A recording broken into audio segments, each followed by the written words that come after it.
Mulheres negras estão brilhando na carreira e nos negócios, trazendo impacto com ações de diversidade e com a missão de incluir mais pessoas negras nos ambientes em que atuam.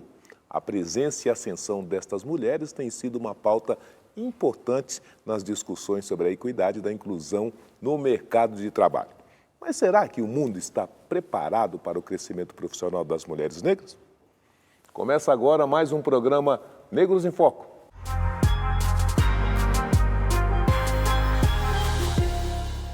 Para falarmos sobre a potência da mulher negra, é fundamental mostrar o trabalho de algumas profissionais que atuam nas diferentes áreas, seja no setor privado, seja no setor público. Por isso, hoje eu estou recebendo aqui no estúdio do Negros em Foco a Ana Bavon, que é CEO da Be4People e professora de ESG, conselheira e colunista da revista Forbes e jornal Estadão. Ana, seja bem-vinda. Muito obrigada, Heitor. Um prazer estar aqui com vocês todos.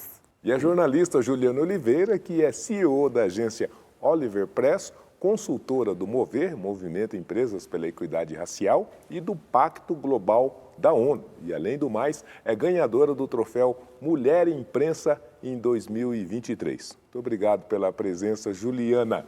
Muito obrigada, Heitor, pelo convite. É uma honra estar aqui. Afinal de contas, quem é Juliana, para que o mundo possa saber? Juliana é uma jornalista, uma menina que sonhou fazer jornalismo há 17 anos. E nunca pensou em fazer outra coisa, se tornou jornalista porque via uma Glória Maria, uma mulher negra na televisão e falou, era uma das poucas referências que eu tinha no mercado. E hoje é uma empreendedora. Hoje eu empreendo, estou com a Oliver Press, vai fazer 9 anos. É uma agência que nós só temos mulheres trabalhando, somos em 40 mulheres. Dessas 40 mulheres, 59% mulheres negras. E Ana, quem que é a Ana? O mundo também quer saber. A Ana, ela é e vai sempre ser uma garota periférica que cresceu e se tornou uma revolucionária corporativa, Heitor. Eu costumo dizer que eu sou uma revolucionária corporativa porque o sentimento que sempre me moveu foi uma indignação. E aí as pessoas podem perguntar de onde ela vem. Do próprio questionamento da sociedade, como se dá. Eu nasci uma menina periférica, minha família teve uma mobilidade social e eu me descobri, de repente, negra, quando a gente acende um pouquinho. Então, eu sempre fui uma menina preta, periférica, igual a todos. De repente, começo a ir para um ambiente embranquecido e percebo que sou diferente. Essa diferença sempre me constituiu.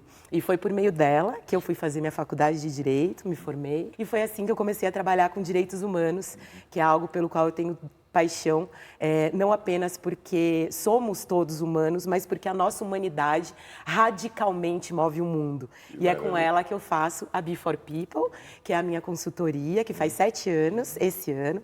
Ela é 100% composta de mulheres negras. Meu Deus, quantas são? Nós somos atualmente 5 mulheres dentro da operação, atuamos em todos os estados e somos cerca de 15 pessoas colaboradoras. Juliana, nós temos visto que na trajetória, para conseguir transformar o sonho em realidade, as mulheres negras precisam, de fato, fazer uma revolução. Como é que você entende a revolução que está sendo produzida no mercado de trabalho na atualidade? As mulheres negras estão precisando lutar com muita ênfase, com muita potência, com muita energia, ou as coisas estão mais tranquilas e calmas para a mulher negra? O tempo todo. O tempo todo. Luta, sempre. A gente luta. Eu lutei para sair da faculdade, quando eu me entendi também num ambiente branco, e eu ali como a única menina estudante de jornalismo naquela faculdade. Quando eu entrei no mercado de trabalho, também lutei nas agências. Quando eu cheguei a ouvir que eu queria fazer o Núcleo Brasil, porque eu contratava estagiários negros. E hoje nós, mulheres negras, a gente tem que se fortalecer mentalmente, fisicamente, e no discurso, além do soft skill, hard skill, para que a gente continue fazendo diferença, tanto no mercado corporativo quanto no mercado governamental. Assim. Vocês são exemplos de representatividade, mas muitas mulheres negras ainda enfrentam uma realidade muito desigual.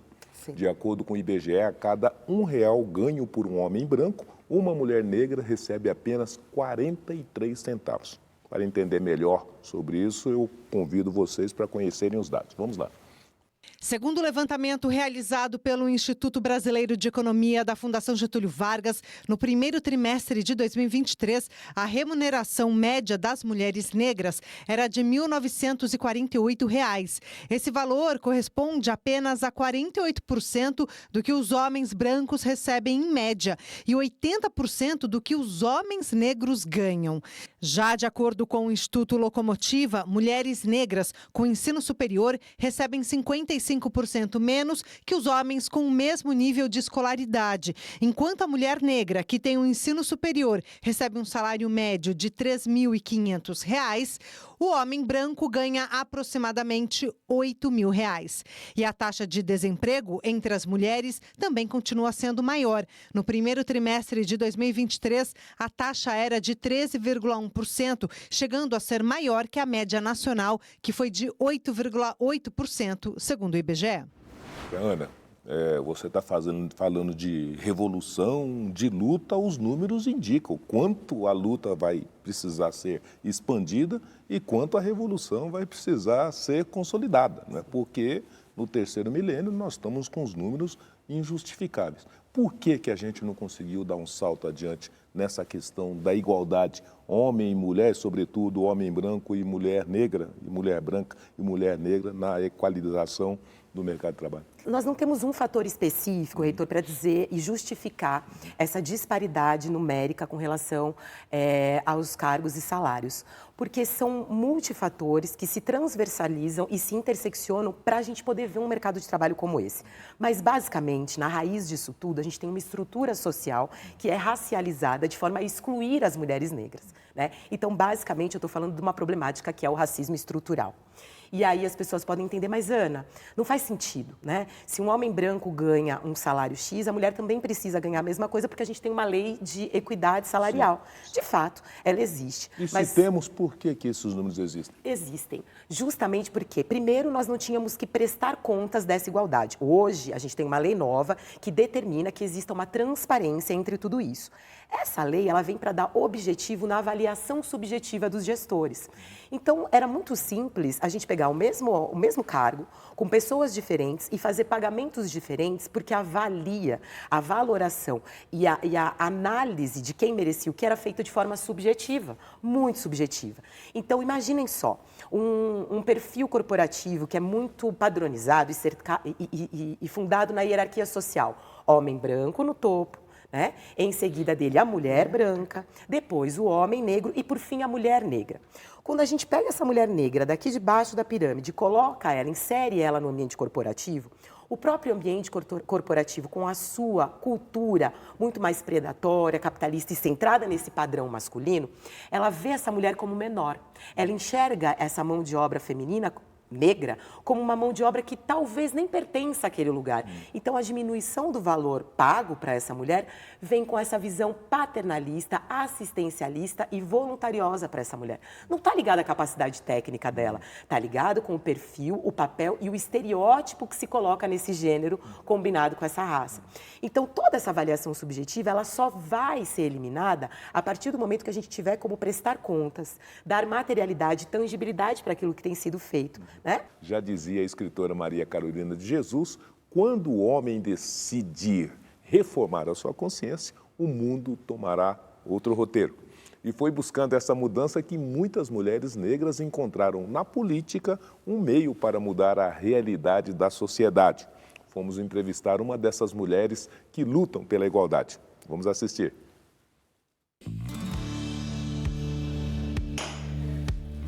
Eu sou o retrato de várias mulheres da sociedade, né? Sim. Que trabalhou muito mais de 10 anos numa casa sem ter registro em carteira, né? De que chegou à política pública, né? Graças à PEC das domésticas, de 2013.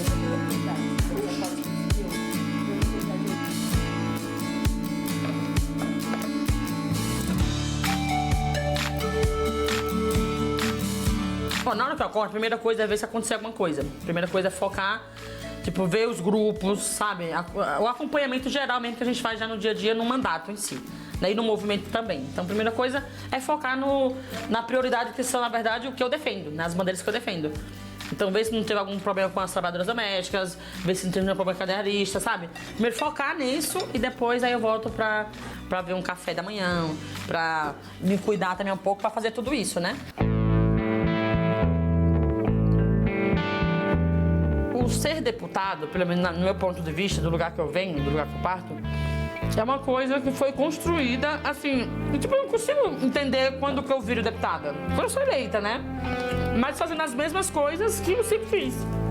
Eu sempre teve uma militância muito forte, sabe? Sempre atuei muito forte na minha militância. Sempre fiz tudo isso, além de ser mãe. Eu fui mãe muito nova. Eu fui mãe com 17 anos. Então, você é mãe jovem. E aí, quando você se depara com 4 filhos, né? Você tem que cuidar do futuro, pensar em escola, pensar em comida, pensar em trabalhar fora. E aí, por muito tempo, eu deixei de ser mulher, né? Eu acho de me olhar. Acho que a gente que é negra, a gente não é bonita da escola. A gente não é aquela que tem alguém interessado. A gente é aquela que cresce com autoestima muito baixa, que com o tempo começa a aceitar o cabelo. Porque meu cabelo é crespo, assim, e eu assumi ele, tem uns 11 anos. Tchau. Disputar, né, politicamente, né, num lugar onde historicamente era só os homens brancos, enfim, classe médias e tal. E aí você quebra esse lugar, né? Você fala assim, calma aí. E a gente consegue humanizar também esse espaço.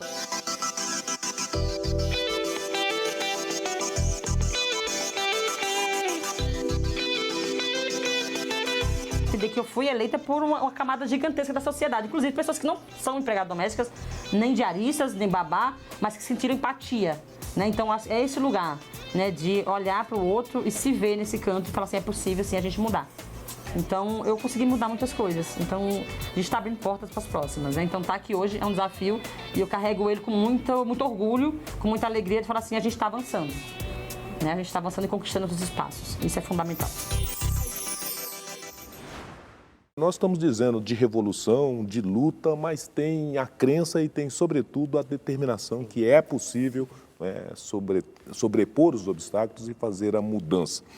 E a gente viu que as políticas públicas ajudaram muito, as políticas públicas das cotas nas universidades, nos concursos públicos e mesmo agora as ações no ambiente corporativo têm sido apoiadores importantes.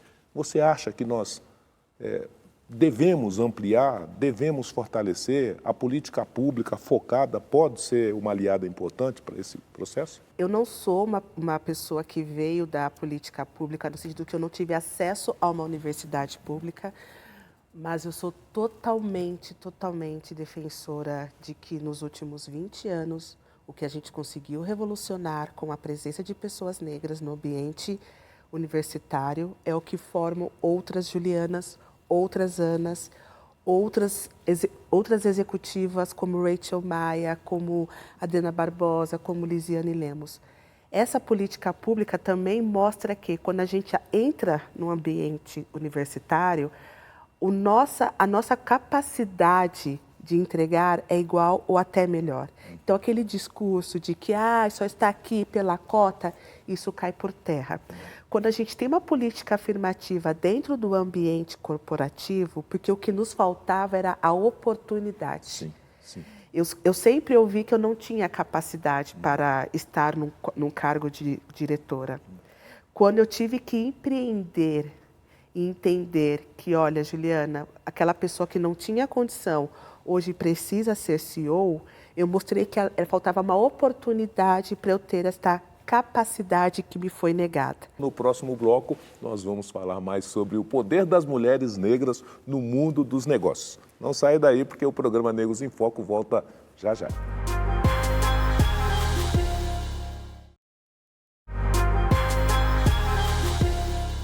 Nós já estamos de volta com o nosso programa Negros em Foco. E o assunto de hoje é sobre as mulheres e o mercado de trabalho. É importante ressaltarmos que elas estão fazendo contribuições significativas em diversas áreas, desafiando estereótipos e moldando o futuro dos negócios e do emprego. E por isso eu quero agradecer novamente a presença da CEO da Be4 People e professora de ESG, Ana Bavon. Muito obrigado de novo. Eu que agradeço, é uma honra sempre, professor. E da jornalista e CEO da Oliver Press, Juliana Oliveira. obrigado novamente pela gentileza da presença. Eu que agradeço, está sendo um momento incrível com a parceira também, Ana. Nós estávamos conversando sobre a importância das políticas públicas e, sobretudo, das leis, né, Ana? E aqui em julho de 2023, o presidente Lula, então, apresentou, né, o projeto de igualdade salarial.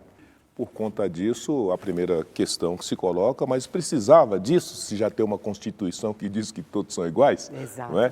É a primeira coisa. Mas, por outro lado, a gente está vendo que, olha, no Brasil só Constituição não basta, é preciso muito mais. Agora, você crê que a lei, então, vai ter capacidade para fazer essa adequação, para fazer esse alinhamento e definitivamente terminar com essa distorção? Eu vou pegar esse gancho que o senhor falou da Constituição Federal, que diz que somos todos iguais, né?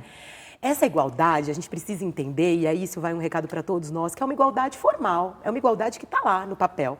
É um devir, precisamos entender e trabalhar para que sejamos todos iguais, mas assumir que não somos, né? Tem um princípio do direito muito legal, o princípio da isonomia, que ele fala assim, ó, nós precisamos tratar igualmente os iguais e desigualmente os desiguais na medida das suas desigualdades, né? Então, a gente assume as nossas diferenças. Essa lei, ela vem para jogar luz sobre isso. Olha, existe uma diferença fundante entre homens brancos e mulheres negras. Então, é preciso que exista uma igualdade. A igualdade formal precisa ser buscada por meio de ações que sejam objetivas para igualar tudo isso, né? Então, punir quando existe uma diferença salarial é o fundamental a ser feito, porque a gente vive numa sociedade capitalista corporativa, então a gente entende as coisas no bolso. Juliana, de qualquer maneira, a Ana está falando de uma dimensão importante. Ela falou, olha, tem uma cultura, né? Porque a Constituição está aí, a lei está aí, mas essa distorção numérica que a gente viu aqui nos dados, ela não aparece assim objetivamente. Não está escrito lá que mulher negra vai entrar numa empresa e ganhar metade que os homens. Ela se desenvolve no processo e a gente só vai conhecer lá no final, quando aparecem as estatísticas. Então, significa que sem ter essa consciência corporativa e sem ter o compromisso do ambiente corporativo com essa consciência, a lei sozinha não vai conseguir dar conta do recado. Não. Como é que a gente muda essa mentalidade no ambiente corporativo? No meu caso, a gente muda revolucionando o ambiente corporativo e estando num lugar de acesso que assina a caneta. Só assim que vai ser possível. Então, quando você coloca uma mulher negra para ocupar uma cadeira em que ela tem o poder de assinar o cheque e determinar qual é a faixa salarial daquele ambiente, é assim que a situação muda. A gente muda porque foi o que a própria Ana trouxe no bloco anterior. Nós estamos acostumados, principalmente um homem, né, não negro, um homem branco, de que ver aquela mulher negra, ver uma Juliana ali, ela não está preparada para ganhar o mesmo que ele ganha. E se ganhar é injusto. E se ganhar é injusto, porque ele está acostumado a ver a avó da Juliana, ou às vezes a mãe da Juliana, que trabalhavam para ele, na casa dele. E aí, no máximo, ele deu uma ajuda para que a filha se tornasse a Juliana hoje. Mas não quer dizer que a Juliana tem que chegar naquele mesmo salário, no mesmo cargo, assinar e dividir. Cerca de 40% das mulheres têm dupla jornada, o que significa que elas trabalham fora e cuidam da casa. Mas isso não é impeditivo para essas mulheres continuarem correndo atrás dos seus objetivos. Vamos conhecer um exemplo de mulher que corre em direção aos seus sonhos. Vamos acompanhar. Preciso preparar a reunião para hoje à tarde ainda. Quero ser referência para as minhas filhas, para que elas tenham um caminho mais leve que o meu. Eu não posso esquecer que eu furo bolhas, mas eu construo pontes. Meu nome é Adriana Alves, tenho 45 anos, sou mãe da Alícia, da Olívia, companheira do Max, e sou executiva de empresas, atuando também como conselheira de empresas e também fazendo agora uma startup, a Lupa. Quando eu corro, eu penso em diversas coisas, não só da minha rotina, né, o que eu preciso fazer naquele dia, mas para mim correr também é uma maneira de esvaziar e também de ter novas ideias. É muito difícil conciliar a vida pessoal com a profissional e eu acho que para todo mundo. mas muito para a mulher negra é muito mais desafiador, porque a gente não tem o acolhimento que a gente realmente merece, né? E olha que eu já me considero uma pessoa privilegiada, porque eu tenho um companheiro que é também parte dessa minha rede de apoio.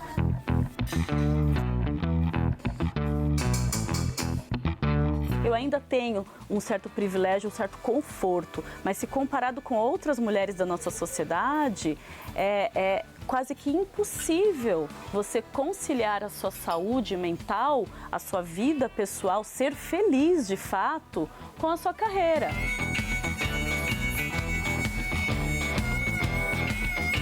A mulher negra impacta o mundo corporativo de uma forma muito profunda, porque ela ocupa espaços não só com suas habilidades profissionais, mas com a sua capacidade e a sua facilidade de se ambientar em espaços muito desafiadores. Ela está preparada para muitos desafios, conflitos. Ela tem uma habilidade muito única, porque justamente, historicamente, ela já é da natureza dela, infelizmente, ter sobrevivido a muitos obstáculos.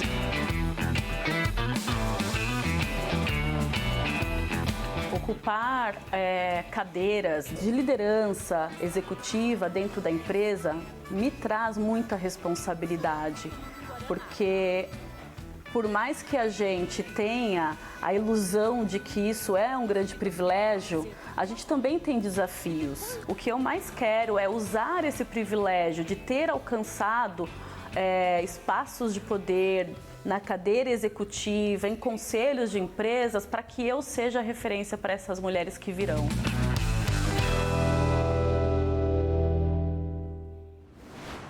Tem que revolucionar, tem que lutar, tem que correr, né? E tem que, sobretudo, ser uma fonte de representatividade. Tudo isso é importante para a mulher negra, é importante para a jovem negra que está assistindo a gente aqui no Negros em Foco. É desse jeito mesmo? É esse o caminho? Quando eu comecei a minha jornada empreendedora, eu nunca pensei em inspirar ninguém. Eu sempre quis resolver o problema social. Eu tenho essa coisa maluca de achar que eu sou capaz de mudar o mundo, né? E sempre me lancei. E como a Adriana diz, o nosso desenvolvimento, ele passa por romper muitos obstáculos.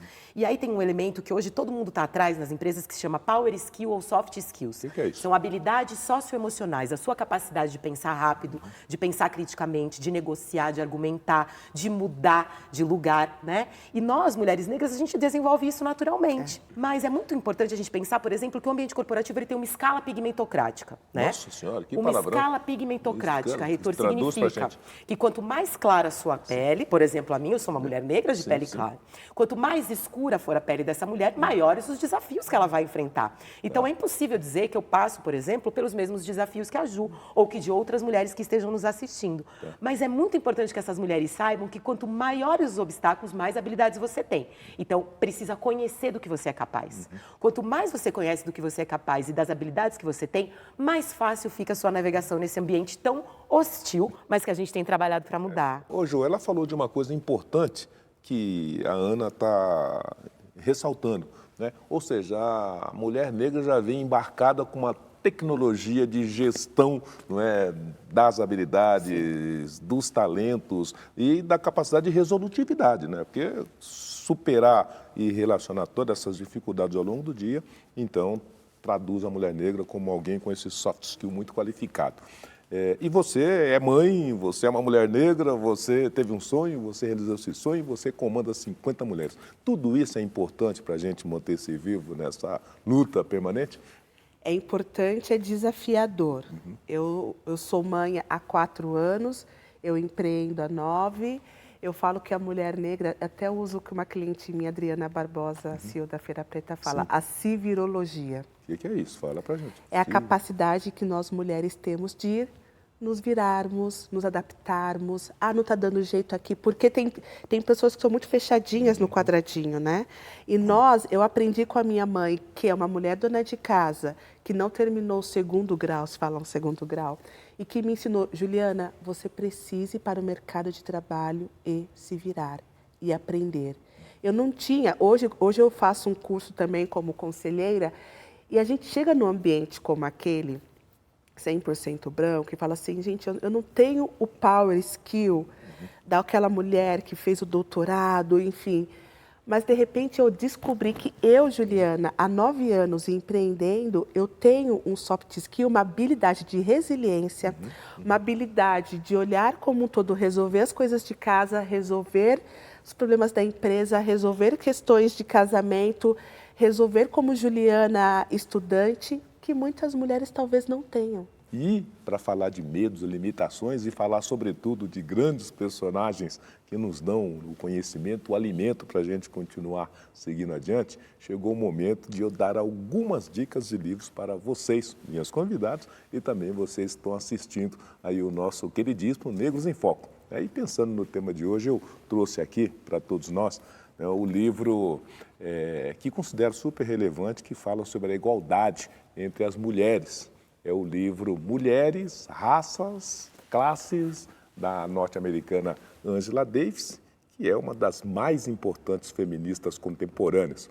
O livro fornece ferramentas conceituais para abordar a interseccionalidade dos temas, tem uma potência e uma força extraordinária, e a Ana estava dizendo para a gente aqui, é a Bíblia da Mulher Negra, não é isso? Esse livro é fundamental, reitor. Tem uma frase nesse livro que eu gosto muito de dizer, que ela fala assim, ó: você precisa acreditar que você é capaz de mudar radicalmente o mundo e fazer isso o tempo todo, né? Não teria frase melhor para dizer. Angela Davis, Mulheres, Raça e Classe, é a nossa indicação do nosso programa Negros em Foco. E a nossa indicação para cada um de vocês, sobretudo para você, Ju, é muito obrigado pela gentileza da presença, por essa trajetória maravilhosa, por essa luta, por essa crença. Obrigada, obrigada. Eu agradeço demais o convite. Ana, querida, obrigado pela gentileza, parabéns por esse trabalho maravilhoso, mais sucesso. Eu que agradeço, reitor, é um prazer estar aqui. E a você, cara telespectadora, você, cara telespectadora, já viu a lição, né? Lute, trabalhe, acredite e faça também a sua revolução, porque é possível, nós podemos construir o mundo que nós quisermos. Muitíssimo obrigado pela gentileza da audiência, tenham todos uma ótima semana e até o nosso próximo programa Negros em Foco. Abraços, tchau.